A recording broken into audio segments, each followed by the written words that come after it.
Good morning, everyone. Welcome all. I am Mrs. Sarla, an assistant professor of Dr. Viren Swarup Institute of Professional Studies. Today, I am going to revise you chapter 1 of unit 1, and after revision some practice questions भी मैं करवाऊंगी जिससे थोड़ा आपकी test की practice हो जाएगी. So let's start the class. At first देख लेते हैं what is inclusive education. Normally we see that every child has some qualities. These qualities may be related to heredity or may not be, but we see that on the basis of these qualities the children's education level depends. क्योंकि जो ये qualities बच्चों में होती हैं उनके आधार पर ही हम बालक को नॉर्मल या स्पेशल मानते हैं. और जब विशेष आवश्यकता वाले जो बच्चे होते हैं, स्पेशल चाइल्ड जो होते हैं, उनको अगर स्पेशल स्कूल्स और स्पेशल क्लासेस में रखा जाता है तो उनमें उनके self respect, low confidence, negativity, inferiority, ये सब प्रॉब्लम्स देखने को मिलती हैं और लाइफ टाइम वो ये प्रॉब्लम्स को फेस करते हैं. So according to children with disability act, these children have to right to gain education with normal children. Means each and every child will be welcomed in each and every school. समावेशी शिक्षा वह शिक्षा मानी जाती है जिसमें एक सामान्य विद्यालय में जो बाधित बालक होता है और सामान्य बालक होते हैं, दोनों को एक साथ शिक्षा दी जाती है.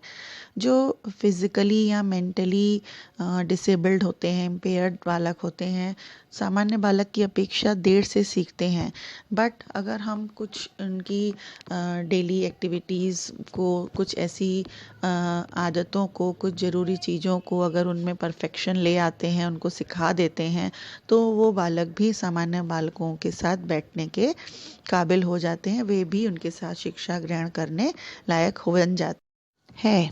तो समावेशी शिक्षा क्या है? इंक्लूड एवरीवन, ईदर नॉर्मल और स्पेशल, चाहे वो सामान्य हो वह विशेष हो, तो उसको एक साथ ही रखकर शिक्षा देना. Educate together in a school. It helps physically and mentally handicapped children to get education in normal classroom, in normal school with normal children, to meet special needs by providing specialized services without any discrimination. Next point is, तो समावेशी शिक्षा में क्या होता है कि छात्रों को बिना किसी भेदभाव के सीखने और सिखाने के अवसर दिए जाते हैं. इनमें बालकों के जो स्कूली जीवन है, जो स्कूल लाइफ है, उसके सभी पहलुओं में सीखने, पार्टिसिपेट करने, कंट्रीब्यूशन करने हेतु उनको सहयोग दिया जाता है. इसके अंतर्गत स्कूल्स, क्लासेस, प्रोग्राम्स, एक्टिविटीज़ को इस तरह से ऑर्गेनाइज्ड किया जाता है, इस तरह से डेवलप्ड किया जाता है कि सभी छात्र एक साथ बैठकर एक साथ भाग लें, एक साथ शिक्षा ग्रहण करें. एंड इट इज़ नीडेड ताकि वे छात्र क्षेत्रीय, सांस्कृतिक, सोशल, इकोनॉमिकल, पॉलिटिकल लेवल से ऊपर उठकर केवल सीखने और सिखाने की प्रक्रिया में एक दूसरे की सहायता कर सकें और एक दूसरे से सहायता प्राप्त भी कर सकें. जब वो आपस में बैठेंगे तो एक दूसरे को कोऑपरेट करेंगे और वो साथ में पीयर ग्रुप में बैठकर शिक्षा ग्रहण करेंगे. एज हमारे संविधान में भी कास्ट हैं, क्लासेस हैं, रिलीजन हैं और जेंडर डिफरेंसेस हैं, इन सब का किसी भी प्रकार का जो भेद है या विभेद है उसका निषेध किया गया है. Okay, now we see why inclusion, why it is needed. इसकी क्या आवश्यकता है, क्यों हमें उनको अलग ना बिठाकर एक साथ बिठाकर शिक्षा देनी चाहिए. इसका फर्स्ट पॉइंट है कॉन्स्टिट्यूशनल राइट, संवैधानिक अधिकार. एज सभी नागरिक एक समान होते हैं, जाति, धर्म, भाषा, इन सब के अनुसार उनके साथ भेदभाव नहीं करना चाहिए. हमारे कॉन्स्टिट्यूशन में हमें ये राइट दिया गया है. तो शिक्षा में ही समावेशन क्यों ना करा जाए, क्यों वे बालक भी एक साथ शिक्षा ग्रहण करने से वंचित रह जाएं, क्योंकि समावेशी शिक्षा के अंतर्गत समानता के सिद्धांत का अनुपालन किया जाता है। सभी बालक समान रूप से शिक्षा ग्रहण करते हैं, और जब बालक एक साथ शिक्षा ग्रहण करते हैं तो उनके मध्य यूनिवर्सल ब्रदरहुड है, यूनिटी है, इक्वालिटी, इन सब की फीलिंग्स उत्पन्न होती हैं। Next one is educational point of view. Mostly ज़्यादातर लोग ये समझते हैं कि जो ये डिसेबिलिटी है तो वो मतलब कम सुनने वाले बालक हो गए, और फिज़िकली डिसेबल्ड हो गए, मेंटली रिटार्डेड हो गए, या किसी भी तरह की डिसेबिलिटी है, केवल उनको ही हम समावेशी मतलब सामान्य बच्चों के साथ शिक्षा दें, ये समावेशी शिक्षा में मोस्टली माना जाता है। बट ऐसा नहीं है कि केवल डिसेबिलिटी को ही इसमें लिया जाता है। इसमें वे भी बच्चे इंक्लूड किए जाते हैं जो किसी कारण से स्कूल छोड़ चुके हैं, या उन्हें निकाल दिया गया है, या कोई भी ऐसा उनकी लाइफ में कोई पर्सनल रीज़न रहा है जिसकी वजह से वो शिक्षा से वंचित रह गए हैं। तो एजुकेशनल पॉइंट ऑफ व्यू से अगर देखें तो उनको इसके साथ शिक्षा ग्रहण करने का अधिकार है। कई बार अनुसंधान रिसर्चेज हुई हैं तो उनमें यह देखा गया है कि सामान्य बुद्धि के साथ जो वंचित बालक होते हैं वो कई बार बेहतर सीखते हैं। तो एजुकेशनल पॉइंट ऑफ व्यू से भी अगर हम देखें तो उनको शिक्षा पाने का अधिकार है। कोई भी व्यक्ति पूरे कहना चाहिए कि पूरे वर्ल्ड में, पूरे देश में, पूरे समाज में शिक्षा से वंचित नहीं रहना चाहिए। Next one is social point of view. सामाजिक अगर पॉइंट ऑफ व्यू से देखें कि हम एक ही समाज में पढ़ते हैं, शिक्षा में भी हमें एक तरह का अवसर दिया जाना चाहिए, एक ही तरह की हमें वो मतलब अधिकार मिलने चाहिए, एक ही तरह के हमें अवसर मिलने चाहिए। क्योंकि जब एक साथ बालक एक कक्षा में बैठकर शिक्षा ग्रहण करते हैं तो उनमें प्रेम है, सहानुभूति है, कोऑपरेशन की फीलिंग है, और बहुत सी ऐसी सोशल मोरल जो क्वालिटीज़ हैं वो बच्चे एक साथ सीखते हैं, उनका सोशल डेवलपमेंट अच्छा होता है। तो सामाजिक आधार पर अगर हम देखें तो भी इसकी आवश्यकता है। Next one is psychological point of view. मनोवैज्ञानिकों के अनुसार ये होता है कि हर बच्चा सीखता है, चाहे वो विशिष्ट हो, चाहे वो सामान्य हो, अपने आप में वो यूनिक होता है, उनमें कोई ना कोई ऐसी क्वालिटी होती है जिससे मतलब वो मानसिक रूप से कहीं ना कहीं उसको जीवन में प्रगति करने का अवसर मिलता है। और बहुत सी ऐसी अपेक्षाएं होती हैं जिससे जो कि उस बालक की उसकी जो इंडिविजुअल जो पार्ट्स हैं उसको डेवलप करती हैं। तो इंडिविजुअल डिफरेंस होने के बावजूद भी हर एक को शिक्षा पाने का अधिकार है। The last one is economical point of view. Economical point of view क्या है कि जब हम एक स्पेशल चाइल्ड और नॉर्मल चाइल्ड को अलग अलग कर देते हैं तो स्पेशल चाइल्ड के लिए अलग स्कूल्स की व्यवस्था करते हैं, अलग क्लासरूम की व्यवस्था करते हैं, अलग मटेरियल एड, हर एक फैसिलिटी अलग अलग प्रोवाइड की जाती है, तो उससे शिक्षा अधिक खर्चीली हो जाती है। तो जब प्रत्येक बालक एक साथ बैठकर एक स्वाभाविक रूप से शिक्षा ग्रहण करता है तो शिक्षा में कम खर्च होता है, तो समावेशी शिक्षा कम खर्चीली हो जाती है। अब इसकी डेफिनेशन देख लेते हैं। माइकल एफ जियान ग्रेको के अनुसार inclusive education is a set of values, principles and practices that seeks more effective and meaningful education for all children, regardless of whether they have exceptionality labels or not. Means the children who are exceptional, जो normal से अलग हैं, differ हैं, विशिष्ट हैं या नहीं हैं, बट उनको हम मीनिंगफुल एजुकेशन दें, उनको सिग्निफिकेंट एजुकेशन दें। तो समावेशी शिक्षा क्या है? उन मूल्यों, सिद्धांतों एवं प्रथाओं का समूह है जो प्रत्येक बालक को इफ़ेक्टिव और सिग्निफिकेंट और मीनिंगफुल एजुकेशन देने की बात करती है। अतः हम कह सकते हैं कि इंक्लूसिव एजुकेशन फिजिकली और मेंटली डिसेबल्ड बच्चों को सामान्य बालकों के साथ सामान्य शिक्षा ग्रहण करने पर जोर देती है और जो स्पेशल चाइल्ड हैं उनकी बहुत सी आवश्यकताओं की पूर्ति के लिए अनुमोदन करती है, चाहे उसमें किसी भी तरह की उनको नीड हो उनको हमें अपंग न कहकर उनकी आवश्यकता अनुसार उन्हें शिक्षा या मदद दी जानी चाहिए और किसी भी प्रकार का भेदभाव नहीं किया जाना चाहिए। Now see the characteristics. First one is education for all. सबसे पहली विशेषता है कि इसमें सभी की शिक्षा, सभी के लिए शिक्षा की बात की गई है। No one is different, all have right to gain education of any caste, race, language, any type of disability। किसी भी वजह से कभी किसी ने स्कूल छोड़ दिया है, किसी वजह से वह शिक्षा नहीं प्राप्त कर पाया है। For each and every individual can achieve or gain the education. Next one is no discrimination. That is the same thing. In inclusive education, everyone is included without any discrimination, not of status, not of color, not of religion.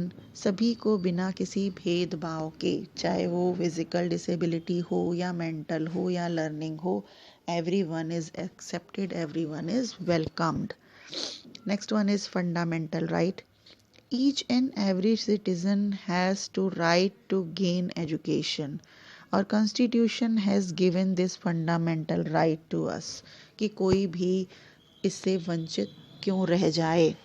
इस शिक्षा पद्धति में यह प्रावधान किया गया है कि किसी भी विद्यालय द्वारा किसी भी निम्न शारीरिक, मानसिक और आर्थिक स्तर के बच्चे को प्रवेश लेने के अधिकार से वंचित नहीं रखा जा सकता है। Next one is healthy environment. In inclusive education for special needy children अनुकूल व प्रभावी वातावरण की व्यवस्था की जाती है, जिससे सभी आपस में एक दूसरे के साथ एडजस्ट होके रह सकें। जो वातावरण कम प्रतिबंधित है, स्ट्रिक्टनेस नहीं है, रोक टोक नहीं है, बहुत ज़्यादा डिसिप्लिन नहीं है, ताकि वे स्पेशल चिल्ड्रन अच्छे से अपने आप को परिस्थितियों के साथ डील कर सकें। They can live normally with other children and inclusive education proves helpful at every stage of life in creating healthy social environment between them in the society. Next one is equal opportunities. समावेशी शिक्षा व्यवस्था में क्या होता है, शिक्षा का ऐसा प्रारूप तैयार किया जाता है जिसमें बच्चों को शिक्षा के समान अवसर प्राप्त हों या उनकी डिफ़िकल्टीज़ और प्रॉब्लम्स और डिसेबिलिटीज़ को देखते हुए उन्हें कुछ नियमों में छूट दी जाती है। और इन स्कूल्स एजुकेशनल प्रोग्राम्स उन्हें पार्टिसिपेशन अपॉर्चुनिटीज़ भी प्रोवाइड की जाती हैं ताकि वह हर एक एक्टिविटी में इक्वली पार्टिसिपेट कर सकें, लाइफ में सक्सेस फेलियर को देख सकें। क्योंकि कंपटीशन जब होते हैं तो कई बार हमें सक्सेस भी मिलती है, फेलियर भी मिलती है, तो उस चीज़ को वो लोग डील कर सकें, उस चीज़ को समझ सकें, उस चीज़ को कोप अप कर सकें, ताकि उनको आगे जीवन में छोटी छोटी जब ये देखते चलेंगे सक्सेस फेलियर, तो बड़ी सक्सेस और उसको भी सामना करने के लिए वे तैयार होते जाएंगे। Next one is cooperation of parents, teachers or community.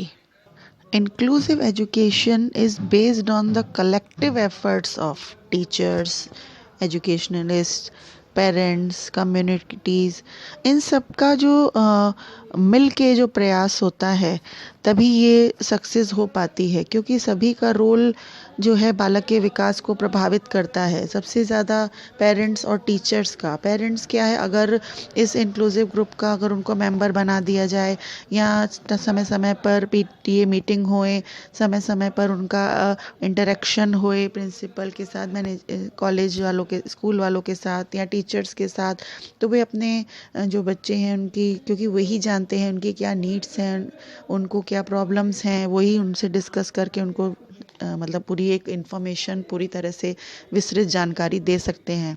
और टीचर्स क्या हैं, कि जब उनकी प्रॉब्लम्स को वो समझ जाते हैं तो टाइम टाइम सबके साथ मिलकर, एक्सपर्टीज़ हैं, काउंसलर्स हैं, सबके साथ मिलकर उनके लिए सॉल्यूशन ढूंढने का प्रयास करते हैं, उनको मोटिवेट करने का प्रयास करते हैं, उनको एनकरेज करते हैं, हर एक एक्टिविटी में पार्टिसिपेट करने के लिए पूरी कोशिश करते हैं। तो जो इंक्लूसिव एजुकेशन है, सभी का मिला जुला सामूहिक प्रयास है। लास्ट वन आ जाता है फ्लेक्सिबिलिटी। फ्लेक्सिबिलिटी मीन्स लचीलापन। समावेशी शिक्षा क्या है? तभी इफ़ेक्टिव हो सकती है जब इसमें फ्लेक्सिबिलिटी हो।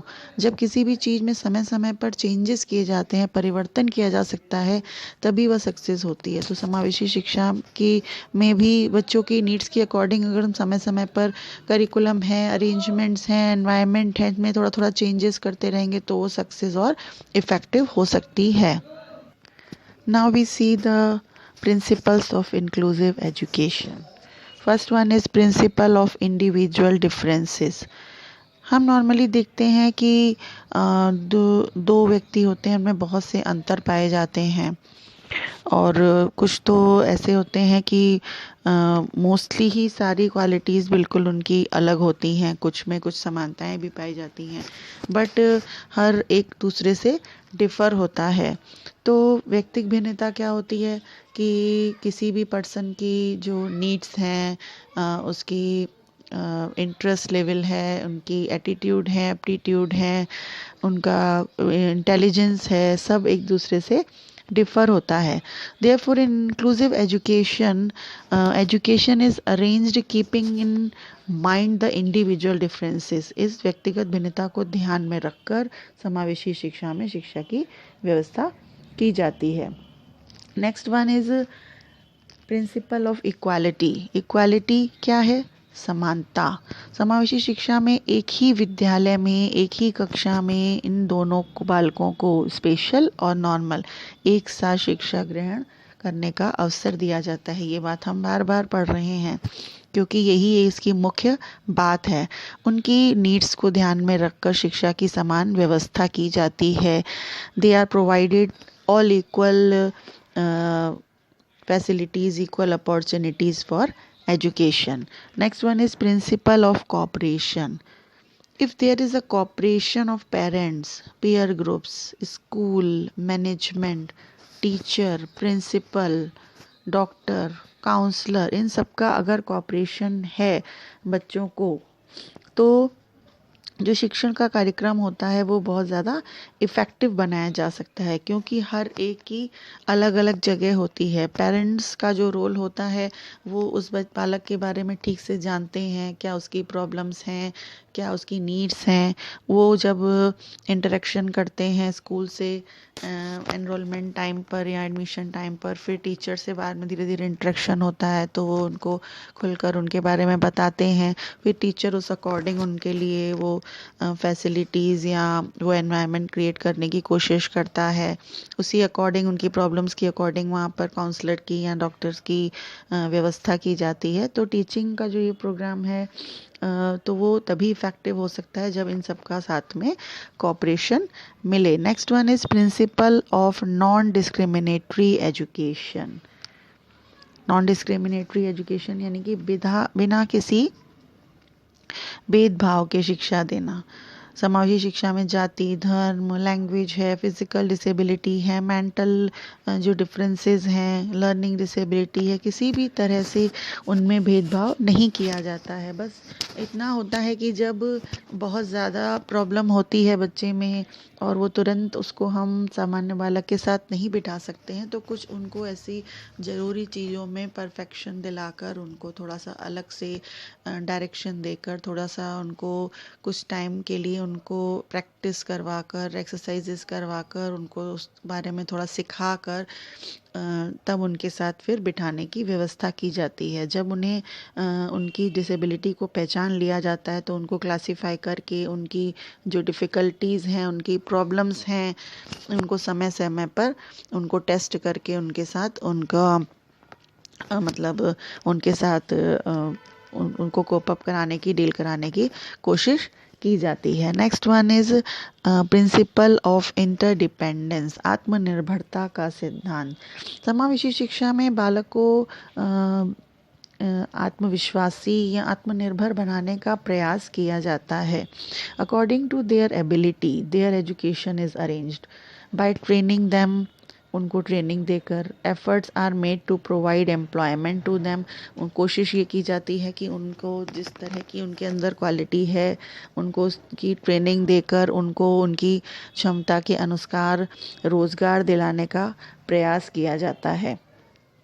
Next one is principle of equal opportunity. समावेशी शिक्षा में बालक को शिक्षा के समान अवसर दिए जाते हैं। शिक्षा से संबंधित जो भी क्या बोलना चाहिए कि मीन्स जो धाराएं हैं, जो भी आर्टिकल्स हैं और संविधान में जो भी उनको राइट्स दिए गए हैं जो स्पेशल और नॉर्मल चिल्ड्रन के लिए हैं, सभी का सम्मान करते हुए शिक्षा दी जाती है। और many special programs are also implemented like free and compulsory education, universalization of education, सर्व शिक्षा अभियान, ये सब प्रोग्राम भी लागू किए जाते हैं जिससे उनको सारे अवसर समान रूप से मिल सकें। Next one is principle of inclusive environment. समावेशी शिक्षा में जहाँ तक पॉसिबल होता है जो एक ही क्लास में इस तरह से अरेंजमेंट किए जाते हैं कि हर किसी की नीड्स को देखते हुए या उनकी नीड्स को सेटिस्फाई किया जा सके। मीन्स ऐसा संभव हो सके कि कम से कम मतलब प्रॉब्लम आए, न्यूनतम कहते हैं ना, न्यूनतम विघ्न हो या प्रोहिबिटेड मतलब ऐसा हो कि वातावरण को कोई भी विघ्न न डाल सके, प्रभावशाली वातावरण की व्यवस्था की जाए ताकि बालक के जो स्किल्स हैं, उसकी जो उसके अंदर जो क्वालिटीज़ हैं उनके सारे मतलब उन स्किल्स को डेवलप किया जा सके। Now we see the models of inclusive education. Inclusive education में जिस प्रकार किसी कार्य को करने से पहले एक योजना या व्यवस्था बनाई जाती है, उसी प्रकार इंक्लूसिव एजुकेशन में भी कुछ मॉडल्स बनाए गए हैं जिसमें जो भी डिसेबिलिटी है, जो भी प्रॉब्लम्स हैं या जो भी अक्षमता है, उसकी अकॉर्डिंग अलग अलग मॉडल में किस अक्षमता को कैटेगराइज किया जाए, किसको रखा जा सकता है, उसके बारे में चर्चा की गई है। फर्स्ट देख लेते हैं। फर्स्ट है स्टैटिस्टिकल मॉडल, सांख्यिकीय मॉडल। इस मॉडल में जो हम शिक्षा की व्यवस्था करते हैं वो होती है on the basis of individual differences, जिसके कारण व्यक्तियों में डिफरेंसेस पाए जाते हैं या अंतर पाया जाता है, जिसके कारण वे बालक अपना नॉर्मल से यानी कि एवरेज लेवल से अबव या लो माने जाते हैं। जैसे बुद्धि की भिन्नता है, इंटरेस्ट में डिफरेंसेस हैं, एटीट्यूड्स एप्टीट्यूड्स डिफरेंसेस हैं।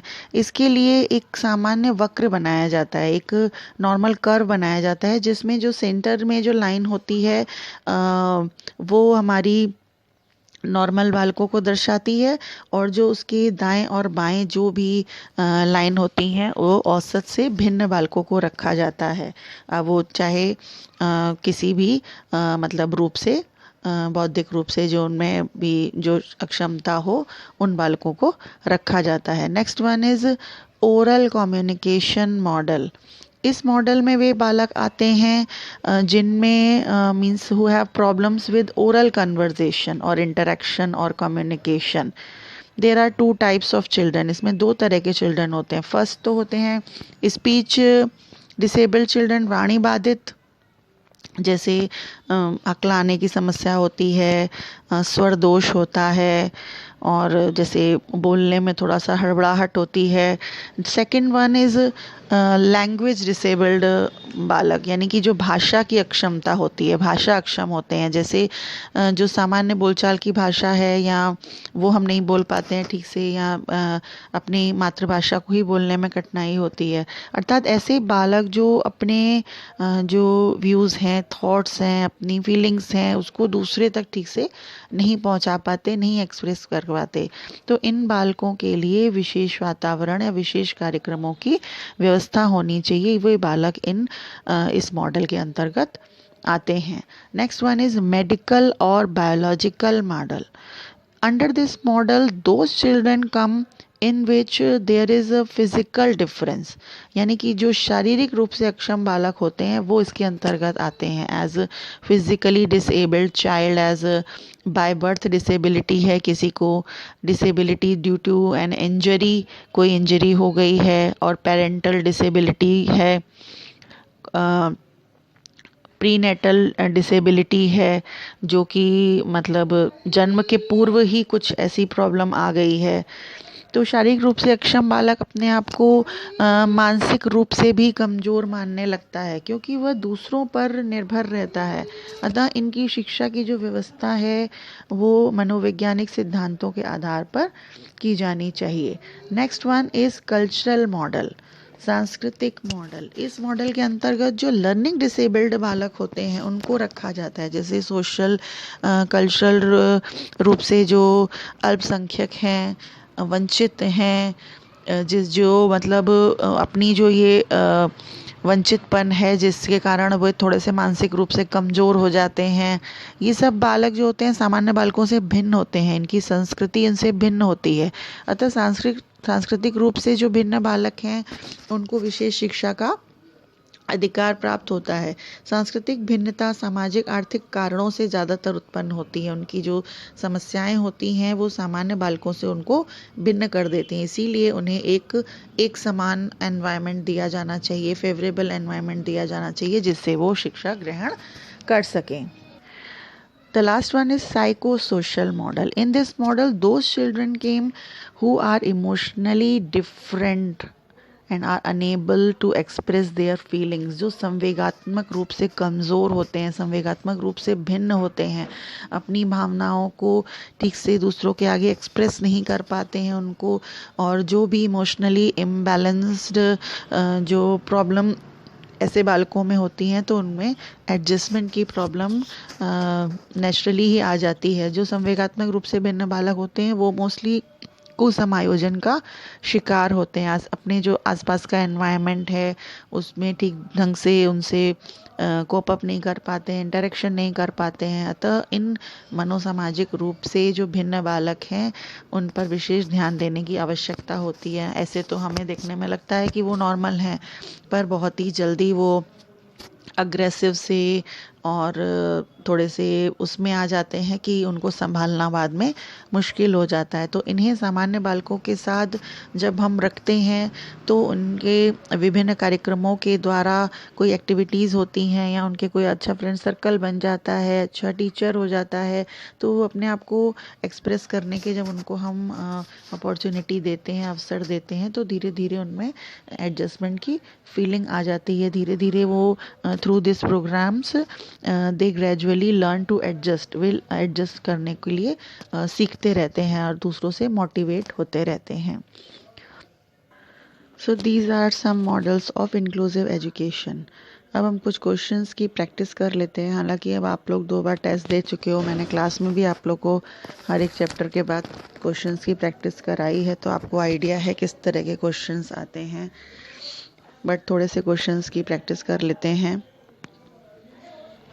The first question is, the correct statement about inclusion is, समावेशन के बारे में सही कथन है, prepare of different courses for different curriculum, acceptance of all students with education system of mainstream, education of children with physical deformity only, all are correct।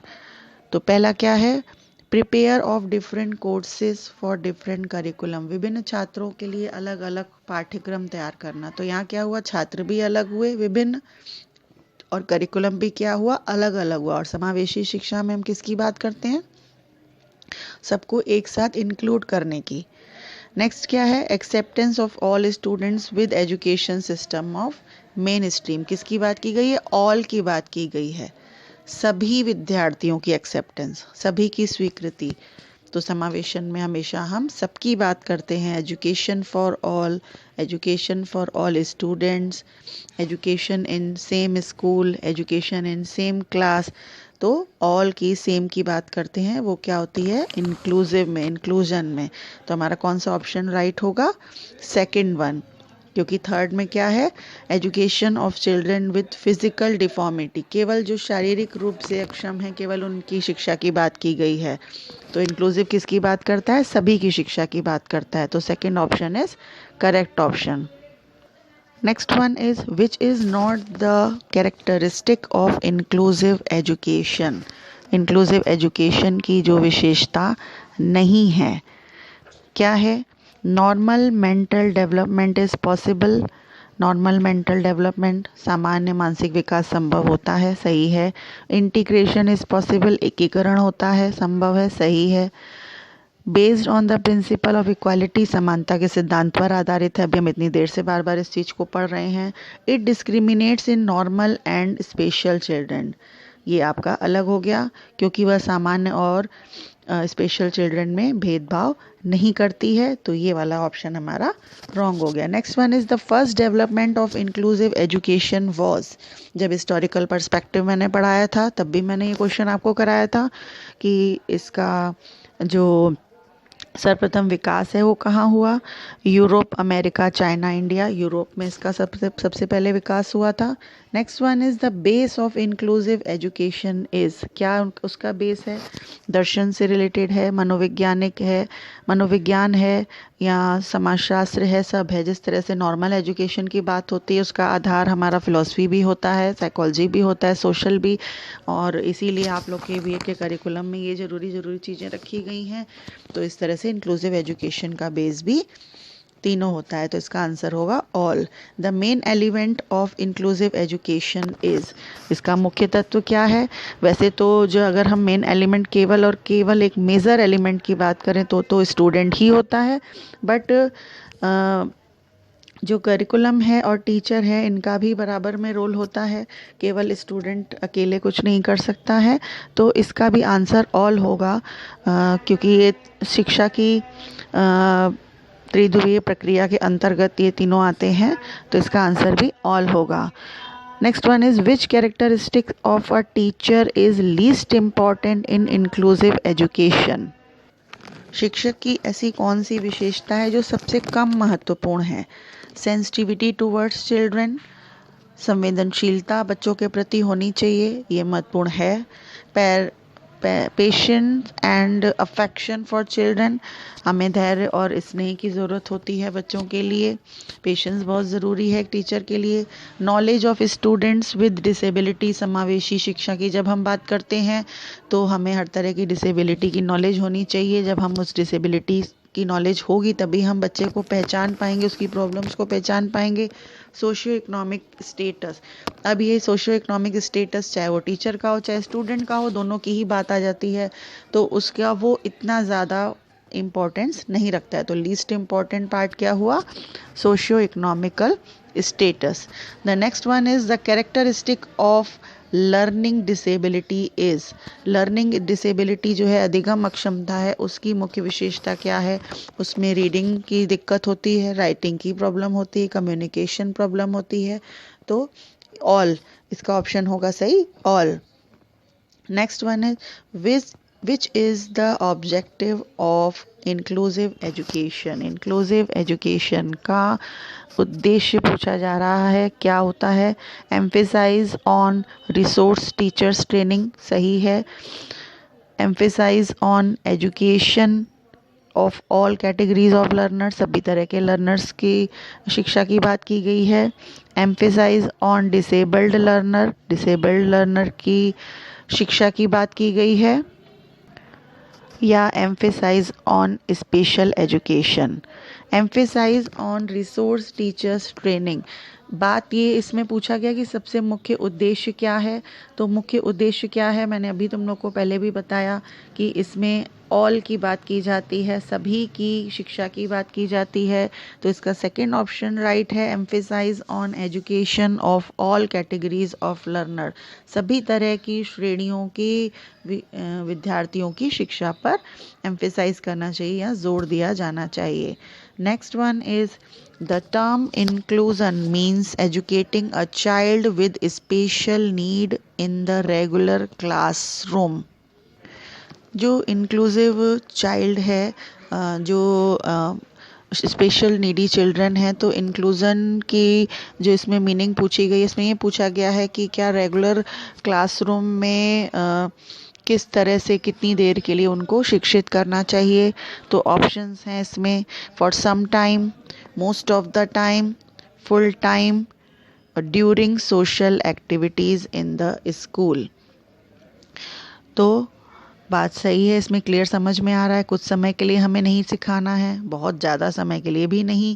भाई जिस तरह से नॉर्मल को टाइम देना है वैसे इनको भी देना है। तो फुल टाइम यानी कि जो भी है, जैसे नॉर्मल चिल्ड्रन की बात है उनके साथ उनको शिक्षा की बात की गई है, तो फुल टाइम उनको सिखाने की भी बात है। तो कितना टाइम हमें देना है? फुल टाइम हमें देना है। Next one is inclusive education is based on the principle of. अभी अभी हमने आपको प्रिंसिपल्स करवाए हैं, उन प्रिंसिपल का पूछा गया है कि किस प्रिंसिपल के बेस पर आधारित है इंक्लूसिव एजुकेशन। इक्विटी और equality opportunities, social existence and globalization, world brotherhood, social equilibrium.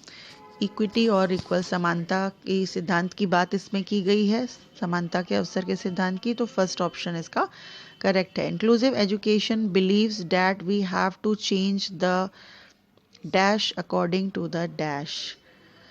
Inclusive education यह विश्वास रखता है या विश्वास करता है कि हमें चेंज करना है किसको, किसकी अकॉर्डिंग। सिस्टम को चाइल्ड की अकॉर्डिंग चेंज करना है, कि चाइल्ड को एनवायरनमेंट के अकॉर्डिंग चेंज करना है, एनवायरनमेंट को फैमिली की, या चाइल्ड को सिस्टम के अकॉर्डिंग। तो इसमें क्या आएगा? हमें बच्चे को नहीं बदलना, हमें अपने एनवायरनमेंट को, अपनी व्यवस्था को, अपने सिस्टम में चेंजेस लाने हैं ताकि उनको कोई भी अव्यवस्था ना हो, कोई भी असुविधा ना हो। तो फर्स्ट वाला ऑप्शन करेक्ट होगा, change the system according to the child. Next one is, which is not the principle of inclusive education। inclusive education का सिद्धांत कौन सा नहीं है? principle of individual differences है, principle of equality भी है, principle of discrimination, principle of corporation. तो व्यक्तिगत भिन्नता का सिद्धांत है, व्यक्तिगत भिन्नता के आधार पर ही उनको हम क्लासिफाई करते हैं। समानता के सिद्धांत पर आधारित है इंक्लूसिव एजुकेशन, सहयोग के सिद्धांत पर भी आधारित है, भेदभाव के सिद्धांत पर आधारित नहीं है, उसमें किसी भी तरह का कोई भी भेदभाव नहीं किया जाता है। तो third one is correct, third वाला आंसर इसमें आएगा। Which is not the characteristic of inclusive education. Inclusive education की कौन सी कैरेक्टरिस्टिक नहीं है? डेवलपमेंट ऑफ इक्वालिटी, समानता का विकास, more expensive, protect individual rights, none. तो इसमें क्या है? समानता का विकास किया जाता है क्योंकि समानता के सिद्धांत पर आधारित है, और इंडिविजुअल राइट्स को प्रोटेक्ट किया जाता है। जो भी उनकी इंडिविजुअली जो प्रॉब्लम्स हैं उनको हर तरह के अधिकार दिए जाते हैं साथ में शिक्षा प्राप्त करने के। मोर एक्सपेंसिव ये नहीं है, तो ये वाला करेक्ट होगा, बहुत अधिक खर्चीली नहीं है। अलग अलग जब हम एजुकेशन प्रोवाइड करते हैं स्पेशल और उसमें, तब एजुकेशन मोर एक्सपेंसिव होती है, इंक्लूसिव एजुकेशन लेस एक्सपेंसिव है। So these were some practice questions. इसी तरह से ही क्वेश्चंस आते हैं। उस दिन मैंने जब ऑनलाइन क्लास ली थी उसमें भी आपको काफ़ी सारे क्वेश्चंस की प्रैक्टिस करवाई थी। इसके अलावा भी अगर और क्वेश्चंस मैं देखूंगी तो मैं आपको थोड़ा PDF सेंड कर दूंगी। If you have any problem और any query then call me personally. आप कुछ भी पूछ सकते हैं मुझसे किसी भी समय। ओके, सो क्लास को अब एंड करते हैं। Thank you all. Have a nice day. Goodbye.